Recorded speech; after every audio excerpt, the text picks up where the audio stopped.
Good morning, everybody. It is early morning here in April 8th, Thursday. I'll get to go back and rehearse again today with the guys. We had a great rehearsal yesterday. Every day is just getting better and better. We've got 5 tracks. We're almost ready to go in the studio and cut. Just fun songs. Jeez, the writing is really good, and the beauty of being in a band is just these things are coming together where everybody's personalities are melding into this performance. So it's really good. This is our last day for this week because our friend Kevin, who's letting us use their studio, needs it tomorrow. So we'll work today and then we'll be back next week because Monday we go into Henson Studios and do our roundtable filming, which should be some of the very last filming for the documentary movie. So that'll be great to get that done. And then I think we're going to Steve Postel's house on Tuesday to record because he's got a home studio. And we're going to record something that we have to send off to New York for a radio show that they're doing. So lots of things going on, and I've got my dear friend Scott Page, played with Pink Floyd and Supertramp, coming by this morning. We talked on the phone last night, and there's some really cool stuff going on with him. And did a track last night for David Kirschenbaum for a project he's doing, and sent that off, waiting for an okay on that. And then I'm going to get started on 2 more songs tomorrow for Ian Pace from Deep Purple. And there's another track too that somebody just sent me that I'm going to be doing. So lots of stuff. It's busy time. Still waiting for work. That's what I'm waiting for. Got some books to ship off this morning on my way to work. Cooch, we posted the video yesterday of him thanking you, but he was really touched when I was showing him a lot of the responses on the Bernie Williams video. And everybody wishing him a happy birthday. He just thought it was great. He was thrilled by it.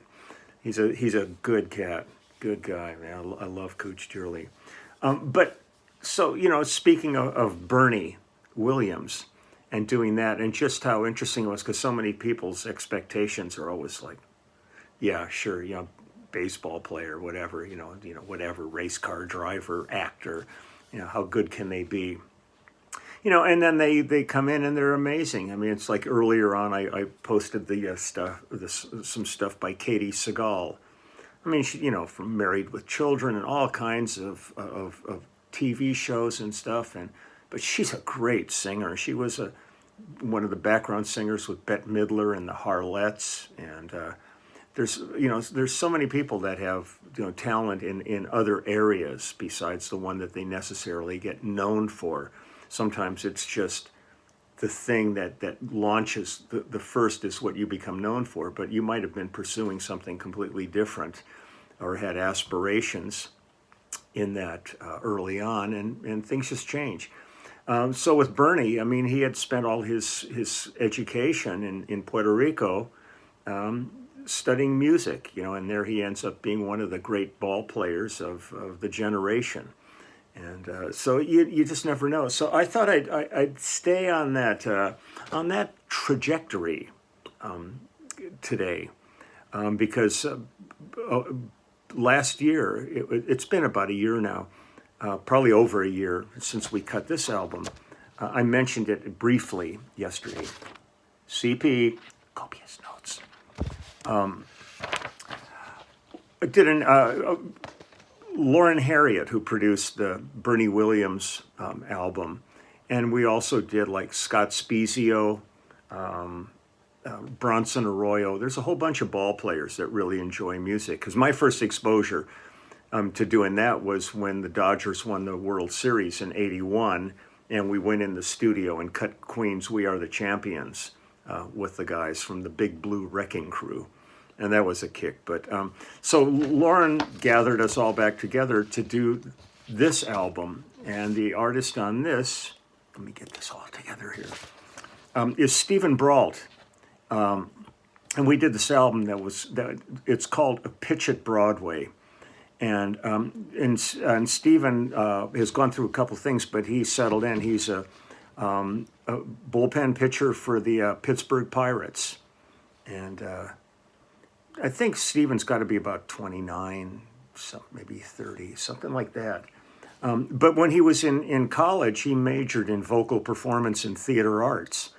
And he's sung the national anthem at some of the games that they've done. And so we went in, and he just loves Broadway and those kind of songs. Excuse me.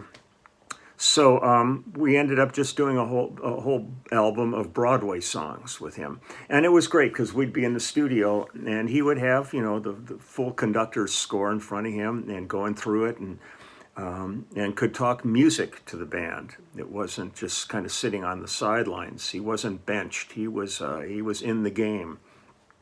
And a funny cat. I mean, we had a great time with him. And at one point, one of the songs we'll do here is Music of the Night from Phantom, and he took some paper towel and made himself a mask so he would get into the mood with it, and that was great. I actually got a great picture of him giving me the finger for the book with this mask on his face of paper toweling. So that was, it was really funny, and Kenny Aronoff was playing drums, and Vinnie Colaiuta and Kenny Aronoff swapped off drum seats on this, but Kenny's like a serious jock. I mean, he's into it. And I remember when we were doing Bronson Arroyo's record, and Bronson, who was he pitching for? Boston, I believe. He was just come off the World Series at that point. And with Bronson, we were doing all covers of songs from like Toad the Wet Sprocket and all kinds of stuff like that. And he was really good. He was really having fun, played guitar. But Kenny insisted that Bronson pitch to him out in the parking lot. He wanted to, show him what he had and everything. And we're out there. And so Bronson, Kenny brought his glove with him. He was ready to sign up, get into the big leagues. And Bronson fired a pitch off to him, and it sounded like a 12-gauge shotgun being shot, and all we see is Kenny over there going, ow, ow. Man, just, this is great. Just before the date starts, this guy's hand is like, he's just going, oh, man. And I look over at Bronson, and Bronson looks at me, he goes, I pulled it. It wasn't even like one of his 105-mile-an-hour pitches. It was probably like 70 or 80, something like that. But it was funny. So when we were doing Stephen's album, Kenny wanted to have him pitch to him too. So we were out in the alley behind the studio, and just had this big wadded up, just crunched up a bunch of paper into it, so that more like a wiffle ball. And so he kept throwing to Kenny, and Kenny wasn't getting it. I mean, it wasn't like a real ball. And all of a sudden, Kenny starts to talk to somebody. And Stephen fires one off, and it goes right in his glove. And then we look over, and Stephen's walking around going, yeah. It was just great. I mean, the hangs on sessions are so great. It's like you get your work done, the music gets done, and when the red light comes on, everybody's totally professional and in the zone, and we work, and we get the work done. But when it's not work time, they can be pretty silly. So the band on this was myself and either Kenny Aronoff or Vinnie Colaiuta, Tim Pierce playing guitar and layering parts on it, and the great Jeff Babko playing keyboards on it. And Jeff is amazing. I mean, if anybody watches the Kimmel Show that night, he's the keyboard player on the Kimmel Show. And when we did Lukather's records, he plays on all that stuff, and Jeff's just one of those monstrous players, man. It's just like there's nothing this guy can't do, and he's a great hang. And so we had a really good time on this. So I'm just going to play a couple of these tracks, and they did all sweetening afterwards, and a couple of the guys from the Pirates came in and were like featured guests on the record. Now, getting a lot of information on this is really difficult because the album, like I said, is called A Pitch at Broadway. But the whole thing was we finished this And then the pandemic hit, and the problem was the whole push for this album was going to be at the major league parks, and the Major League Baseball is totally behind this. And rather than just releasing it, to record stores or putting it online, there was really going to be a major push. And then all of a sudden, games didn't happen. The pandemic hit, so everything was kind of put on hold. So I was looking this up on Discog and All Music, and there's a slight mention of it. There's an article on Wikipedia if you look up Stephen Brault, and it's Brault.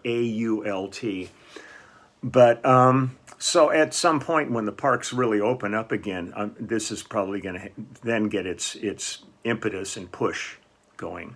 But for now, this is kind of like our little thing here. So so the first one, let's see what I'm going to do here. This is called If I Could Tell Her, and it was from a musical called Dear Evan Hansen. So, and this was fun, this is not the kind of stuff we normally end up doing when we're in the studio. This is kind of another animal.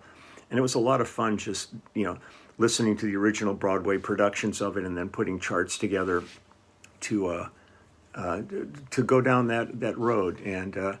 And it was really fun just because Stephen was into it, and it was great because his folks were hanging out at the session. They were really great people, and I actually got them to flip me off too, but that didn't make the book. And again, people say, "Oh, good, I thought maybe so-and-so would be in the book," and I'm just going, man, I had so many pictures. I still, like I said, have 6,000 pictures that didn't end up in the book, and I was just digging through some the other day, and I found Vince Gill flipping me off. I found Garth Brooks flipping me off, and they didn't end up in the book. So I'll end up doing something with all that. But so here's If I Could Tell Her. This is Stephen Brault. He thought you hold were on awesome. Just a minute. This thing just should have been over. Let me get into the real speaker. This will take a second. This is always annoying when this happens. It was working fine, but then I talked. And come on. Okay, hold on one sec. The world of technical what?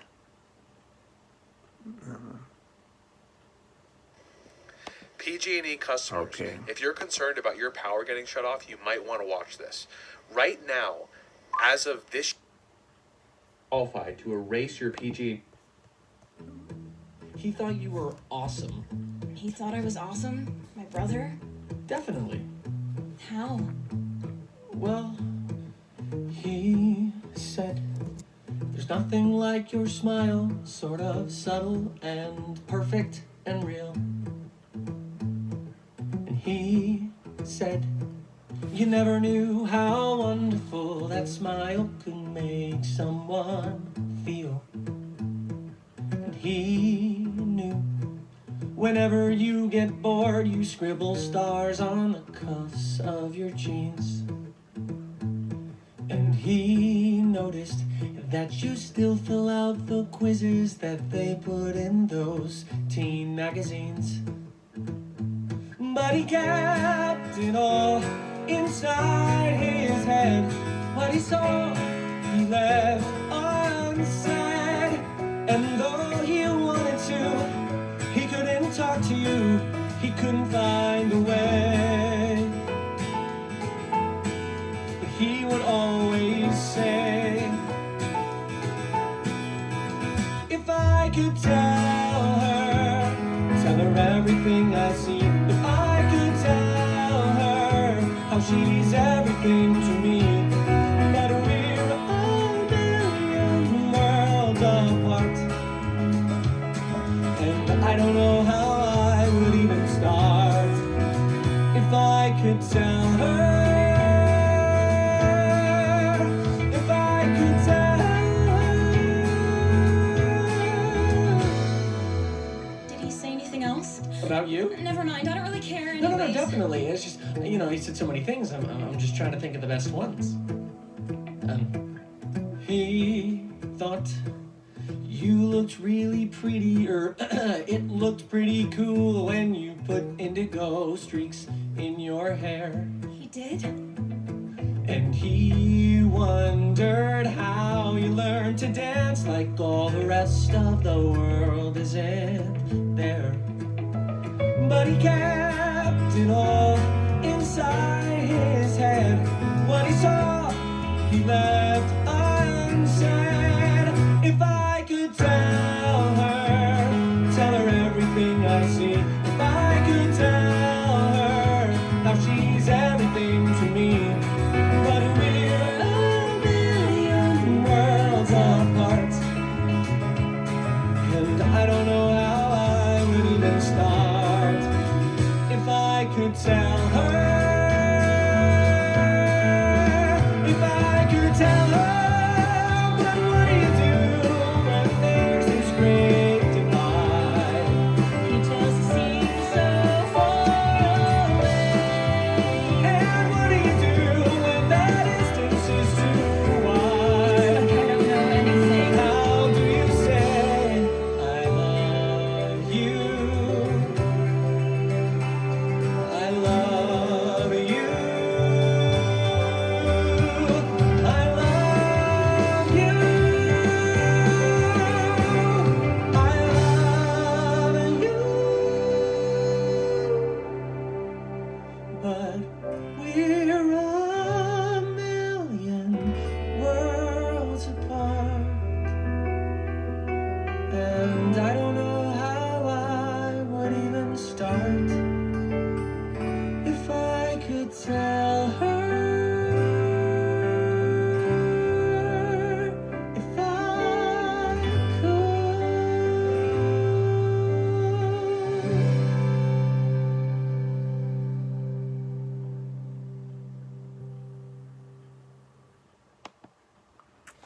Pretty cool. I mean, we never really get to play stuff like this too, so it's really fun coming up with the arrangements. And Stephen just dug in, and it was really great. So what do we got here? Hold on one sec. Let me find another little nugget. Hold on. Let me try this. I'm just trying to. I'm programming. This was really great. This was Defying Gravity from Wicked. And then another connection there, Michael Schwartz, who wrote the music. He was the composer of Wicked. He's in the book too, because I did this show at the Library of Congress, and he was one of the featured artists on that, and we did all the music from his shows. And he was thrilled to give me the finger. So it's all so silly. We're all so connected here. So this is Defying Gravity, and this is from Wicked. Why couldn't you have stayed calm for once instead of flying off the handle? I hope you're happy. I hope you're happy now. I hope you're happy how you've heard your cause forever. I hope you think you're clever. I hope you're happy. I hope you're happy too. I hope you're proud how you would grovel in submission to feed your own ambition. So though I can't imagine how, I hope you're happy right now. Elfie, listen to me. Just say you're sorry. You can still be with the wizard. What you've worked and waited for, you can have all you ever wanted. I know, but I don't want it. No, I can't want it anymore.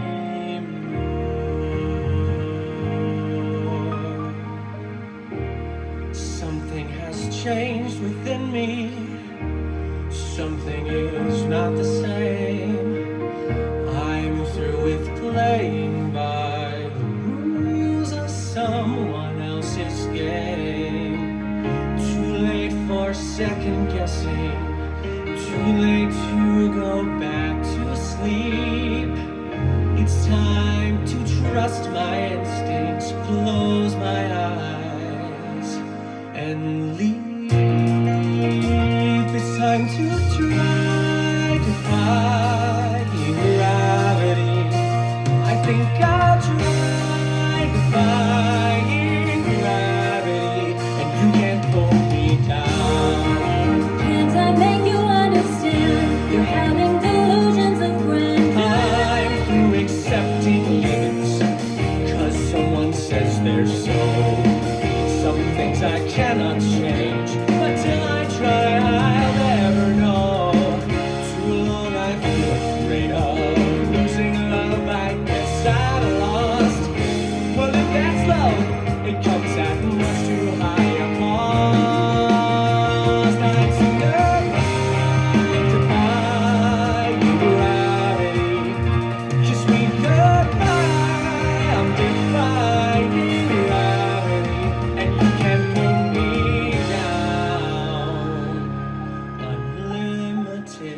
Together we're unlimited. Together we'll be the greatest team there's ever been. The land of dreams the way we planned them. If we work in tandem, There's no fight we cannot win. Just you and I, defying gravity. With you and I, defying gravity. They'll never bring us down. Well, are you coming?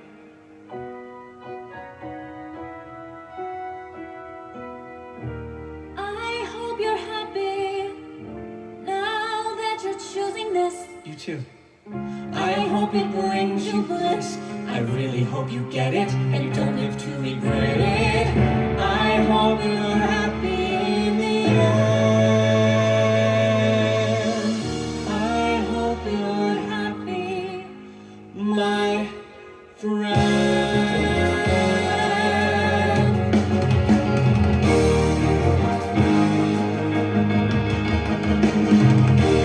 So if you can't find me, look to the western sky. As someone told me lately, everyone deserves the chance to fly. And if I'm flying solo, at least I'm flying free. To those who ground me, take a message back from me. Tell them how I'm defying gravity. I'm flying high, defying gravity, and soon I'll match them in renown. And nobody in all of Oz, no wizard that there is or was ever gonna bring me down.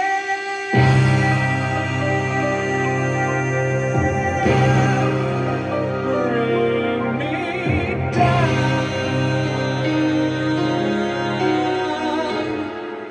Whoa.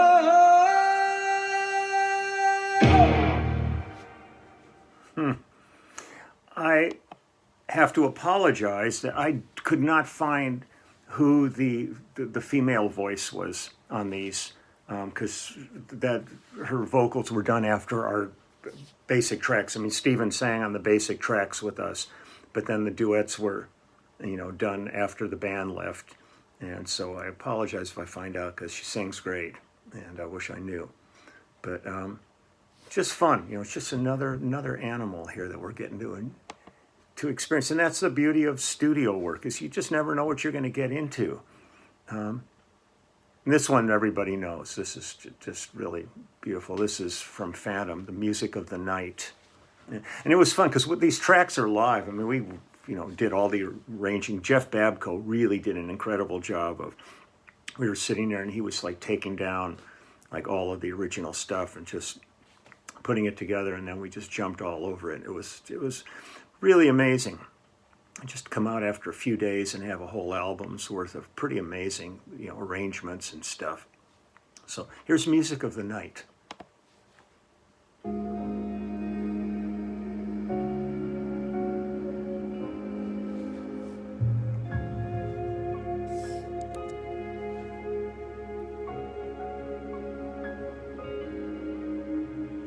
Nighttime sharpens, heightens each sensation.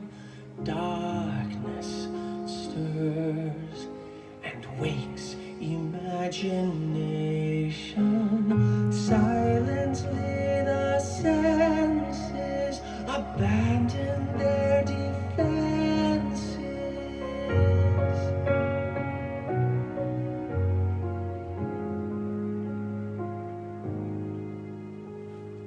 Slowly,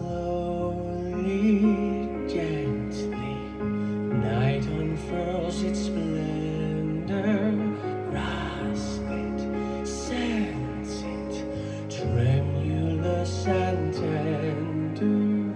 Turn your face away from the garish light of day. Turn your thoughts away from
darkness of the music of the night. Let your mind start a journey through a strange new world. Leave all thoughts of the life you knew before. Let your soul take you where you long to be.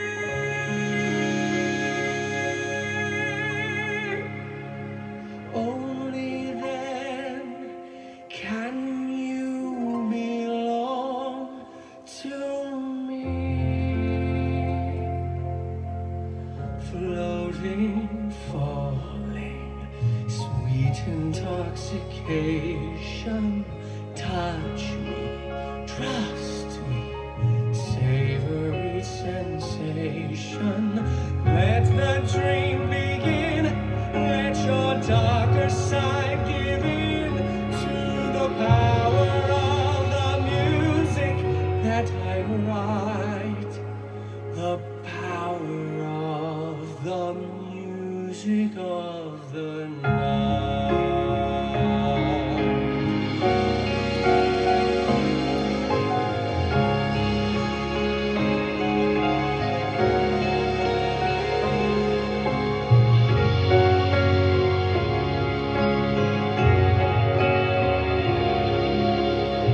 You alone can make my song take flight.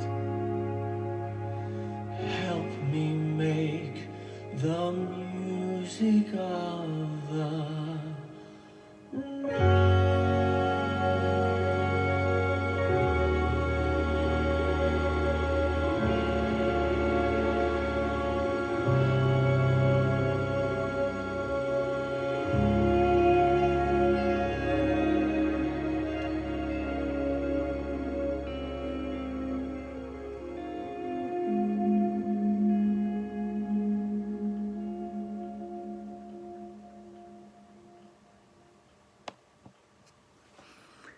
And there's others that we did, I believe, from the Book of Mormon. I mean, a whole bunch of stuff like this. But Stephen just really loves this, and it's really great because his teammates are really supportive of him. They really enjoy the fact that he's a singer, which is cool. So that's just just another aspect of somebody's life that I get the pleasure of being involved with and watching them live out their dreams. Which is really exciting. I love it. So I'm going to get going now. I'm going to go wake up the pups and get them their breakfast going here. And Scott should be here soon to take care of the stuff with him. God, it's a packed day. And I've got tomorrow I'm going to be feeding roses. I've got a couple of containers of rose food, so I'm going to go out because I got a ton of roses in this yard. So now's the time to take care of them and do all that. So wish everybody a great day today. I'll play over the weekend. I'll find some stuff to play along with, but I've got a bunch of recording to do over the next couple of days here at home, so I'll take care of that. And so I just wish everybody a fantastic day, and be safe, be smart. And thank you, everybody out there that's working in all the different endeavors to keeping us afloat every day. Get your health together. That's it. Stay safe. So I will see you all tomorrow, and all my best wishes. So and Cooch was thrilled. He was so tickled. He was excited. So it's great. And seeing a smile on his face puts a smile on my face, I'll tell you. So see you later. Bye-bye.